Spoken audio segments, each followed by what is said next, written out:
Look, let's move on to our second set of songs. We're talking Food, Crown, Falsified, Break Me Down, Commitment, and Pain, Pressure, Paranoia.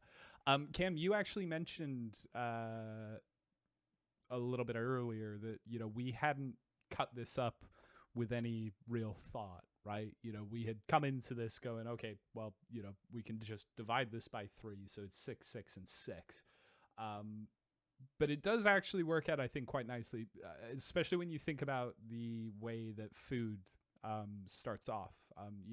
You end up with a little bit of an orchestral opening to these songs, and it did feel like a transition to a second act anyway there, and potentially a second movement. But yes, we have imposed this Act One, Act Two, Act Three structure on the album. It's not something that is inherent with it. Don't get that mixed up. Brad, what's your impressions as we You're move right. on to this set?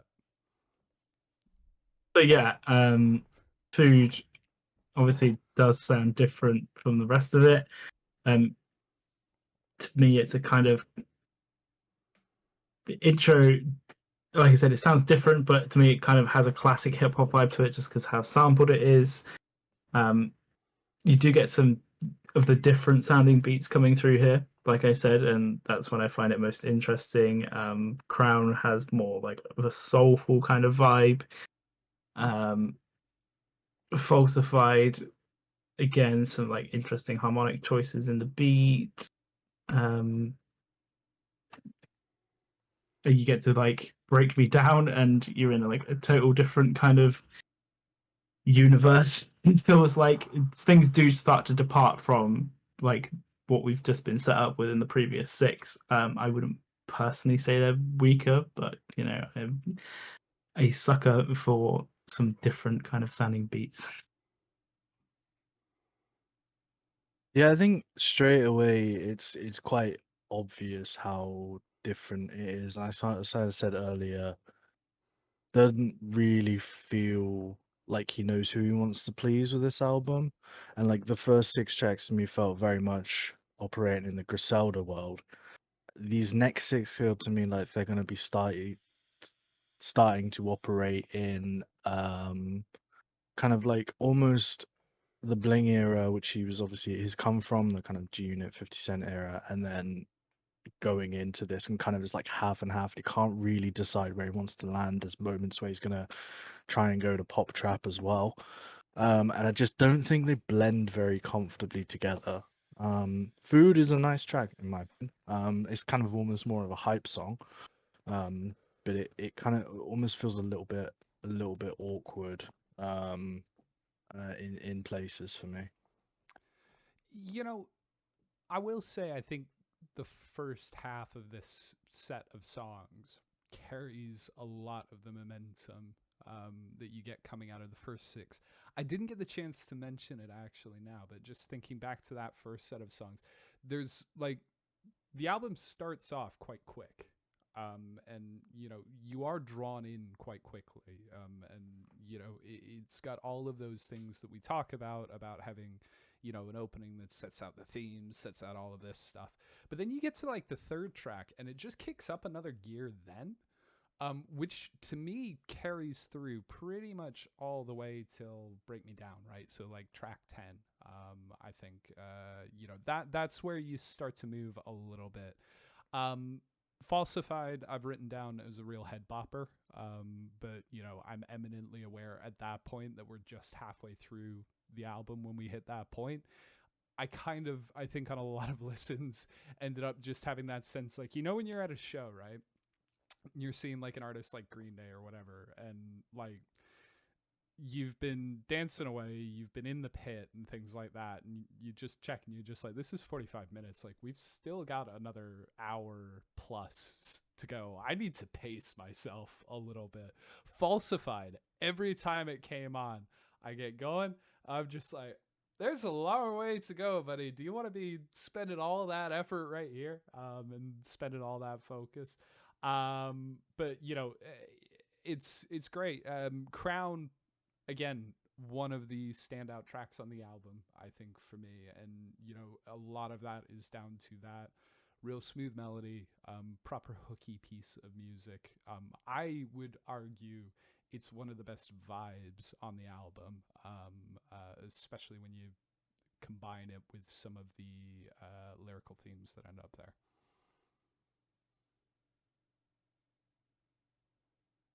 Yeah, I don't necessarily think. Sorry, I do agree with you. Is what I meant to say.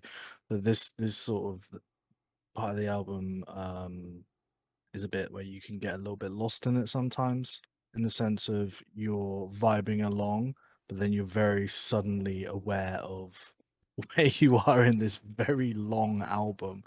You're like, "Oh, okay, I've been listening to this for a while now. I must be near the end." But you kind of suddenly snap back in, and you're like looking at it, and it's track 10 out of 18 or something like that. I don't know if it was necessarily falsified that always happened to me.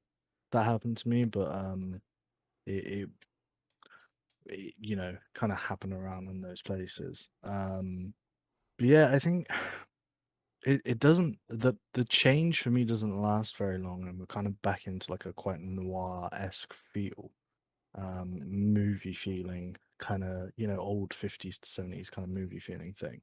I kind of feel like it works for him, and he was kind of made for this new era. It's more so beyond kind of falsified and break me down that I feel like we're going to get towards this kind of bit where he feels like confused about where he's sitting, or like what genres he's trying to fuse together, and that's where it starts to not work for me. Yeah, that's interesting, especially you said about kind of the crossing genres, because he does do it here. On Food, obviously, you've got like it does kind of border on trap territory, but again, there are lots of throwbacks to like even before the bling era, like hip hop before then. Like the intro to Food sounds super sampled. It sounds like it's very deliberately trying to sound sampled, like old school sampling. And then Crown, you've got that soul vibe, that soul kind of feel to it, which again is like a kind of classic staple of hip hop. Um, Commitment, Falsified, I think, has to yeah, get like commitment has to get a mention in there too, as well, right? Like that struck me as a song that was, especially in the intro, very like R&B esque. I've been avoiding talking about commitment because that that vocal style in the beat, that like pitched up vocal style, I just find it so annoying. And instantly, if I hear that, I'm gonna be like, I don't want to. I do not want to listen to this track. As good as the rest of it Right, I is, want to I want to read you something verbatim. I don't know what hip hop's obsession lately with using awful vocal samples, but the commitment for me is the worst track on the album. I couldn't stand it, honestly. The I think I had the same thing on the Conway album, right? But hip hop has this thing where it will try and use that type of repetitive, sampled, pitched up vocal, and let alone the fact that Lloyd Banks uses, I'm pretty sure, the same beat 4 times on this album with different parts of pitch shifting. Oh god, it goes right through me, and I'm immediately switched off from a song as soon as I hear that kind of thing. yeah, that vocal style for me is never one that is going to appeal. I don't think it's just not. I just find it entirely irritating. As interesting as the rest of the beat is as well, unfortunately, because like the rest of it, you've got like a long wandering kind of piano loop that it's not cut short. It's kind of left to meander a bit, and it does add to like a completely different vibe for this. There's not really a massive bass line. It's just provided by the kick. So other than an annoying vocal intro, it's quite an interesting beat. A lot of these also make slightly more sense when you listen to them in the correct order. Something we discovered 45 minutes before we were due to start, that is, I hadn't listened to them in the correct order, because the chosen source of me listening to this album was wrong. um, um, yeah, I think, overall in this section there are some interesting bits coming through here. You also kind of get some more like poppy songwriting coming through, especially "Break Me Down." It's a cool bass line. It's a really cool bass line. It feels like a totally different vibe to a lot of the other stuff we've come on. He kind of starts to broach into like almost singing rather than just rapping. If you kind of follow what I'm saying.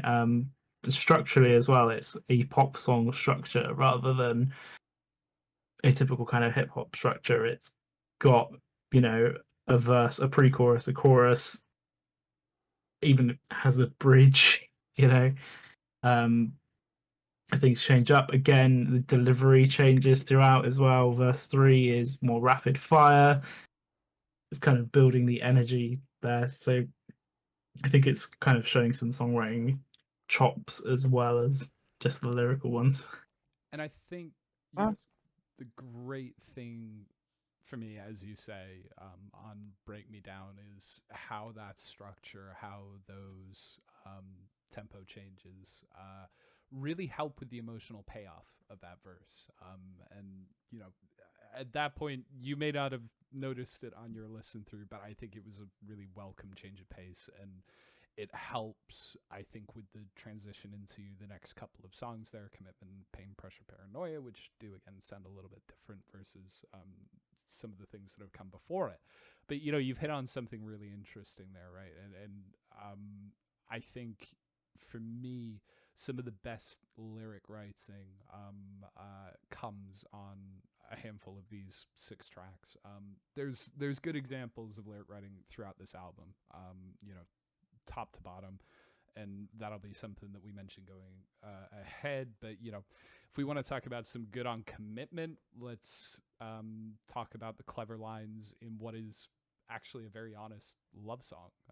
I think there's you can cut the tension up with a razor blade. I slid down an alcohol river, trying to drink till I sleep. I'm imagining new success as sweet as your weak remorse.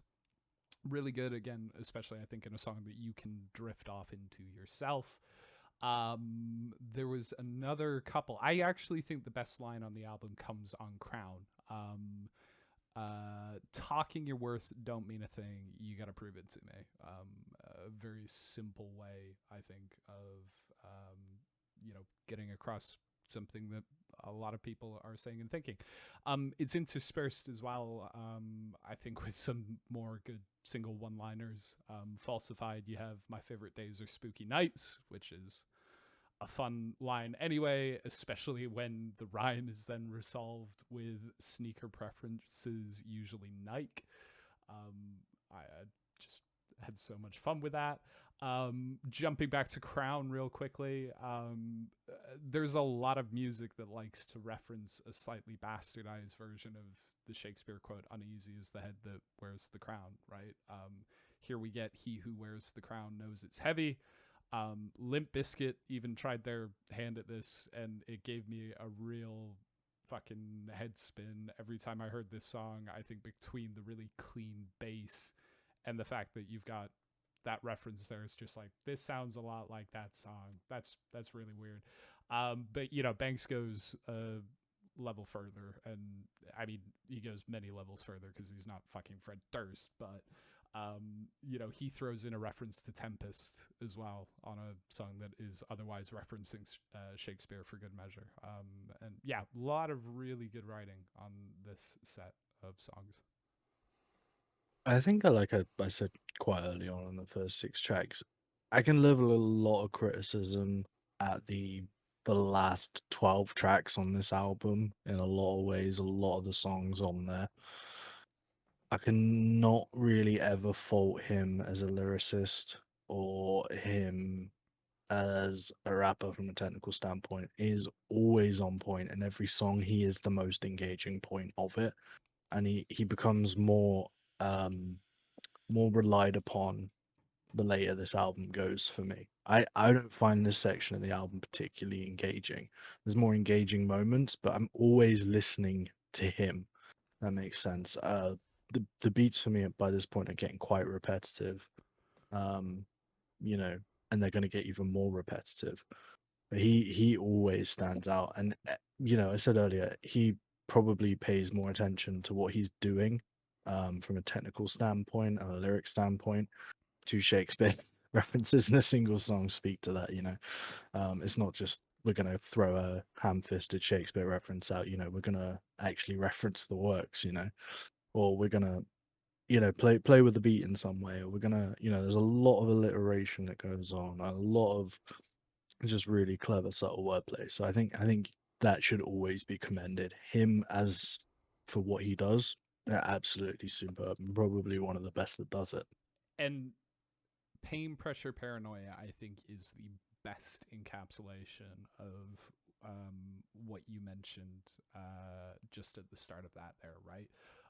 That is a song that is really deeply honest lyrically. And again, I think that's what draws me so much to his writing.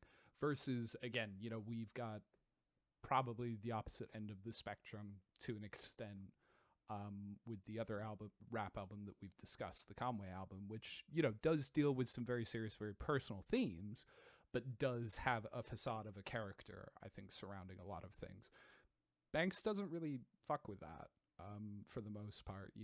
There's a bit aggrandizing in places and things, but it's the very honest, very personal songs that I enjoy the most on this album. But that's all you've got in Pain, Pressure, Paranoia. It's such a fantastic performance. The delivery lifts those lyrics up even more, but it's in the midst of a very, very long song on a very long album that lacks a lot of the big hooky moments that keep you in some of the songs on the first 6 tracks. And like with Pain, Pressure, Paranoia, I am constantly sure that it's going to end a minute and a half before that song actually ends. It's like you hit the 3-minute mark and you're just like, all right, sweet, must be done yet. Nope, still going. We're going to have this chorus another couple of times yet. But it's his performance that really saves that song, a song which the rhythm is briefly provided by a rifle towards the end. This is one of the moments on this album that really made me feel like it was a mixtape, because I almost felt like the beat before was almost exactly the same. I know they're not, there's differences and stuff like that, but the themes carry over, and it kind of feels like, okay, well, I bought a bootleg here where, he's doing 2 verses over the same beat. You know what I mean? He's using the same beat for 2 different verses, or whatever, and that's kind of where this mixtape feeling comes in. And I swear the same kind of same kind of beat is going to be used another 3 times. But you're right, he does kind of save it because he is so engaging as a lyricist. He is so engaging as a rapper. But yeah, I mean, for me, it's kind of, we're getting into mixtape territory by the time we get to Pain, Pressure, Paranoia. I think if you take these second 6 songs, you could possibly qualify them into a mixtape. I think compared against the first 6, I think there's enough to kind of differentiate here. There's a lot of themes here, I think, about the industry and specifically his journey through it as well. You've got like Pain, Pressure, Paranoia. Specifically, you've got paranoia in the world where they love to build and destroy. That is kind of the music industry, isn't it? In one line. And as much as hip hop does have this tendency to kind of stray towards the boastful lyrics, you've got a really honest one in here. 1,000 hours recording makes it look effortless, and it's true. Like, as much as you boast about being the greatest rapper or whatever, everyone has that behind them. That time in the studio or with a pen and paper writing this shit down, and I think that's quite an honest way to put it on that track. Pain, Pressure, Paranoia is a standout for me here on this kind of section, mostly because of the bass sound. I'm a sucker for a good synth bass sound, and I've mentioned it many times before, but it sounds awesome. I feel like these 6 songs do differentiate themselves from the first. Like I said, if you did take them kind of on their own, they would work quite well as a mixtape. I wrote down that same line there, Brad. 1,000 hours recording makes it look so effortless. I think I was in a bad place on a bad long listen after a bad long day when I did, because I've just got in block caps afterwards. Did you really have to include all of them on this fucking album, though? So you've taken a much nicer meaning from that line than I have. Well, I know it's a really great line actually, because it is true. You don't see the kind of work that goes behind an album. You listen to an album, you're like, oh, 38 minutes, this is so long. But you don't see the 2.5 years that went into the writing, production, recording, yada yada. You don't see the 10 years that went into learning your instrument, learning your craft, learning how to do it all. So it must be jarring when idiots like me call your work lazy. Um, it must be jarring when former friends call your work lazy. And I think that's really what that's a rebuke to. That whole line says it all. You know, I put thousands. You don't get as good as he is whilst being lazy. And I know he kind of plays on the lazy thing. He's got the lazy Lloyd tattoo on his arm, sort of thing. He only releases one album every 54 years or whatever, but you don't get to be as talented and as skillful as him without putting the serious hours in. Like nobody is born being able to do that. Like, I kind of feel like that's a myth. Like nobody's born shredding. You have to put the hours in, kind of thing. So I know it's a great way to address that line. It's kind of the polar opposite to Griselda, right? That's got to be the joke that you're making, right? Because like those guys are releasing an album every single day. I think is probably the point that we're at on that joke now. While Lloyd Banks is letting millennias pass before dropping another one. Look, Eons ago. we've spent a good chunk of time on these tracks here. I am just very aware that one thing we haven't spoken about as yet, which we did talk about a lot on the first six, is the featuring artists. Styles P is on Food, Ransom on Falsified.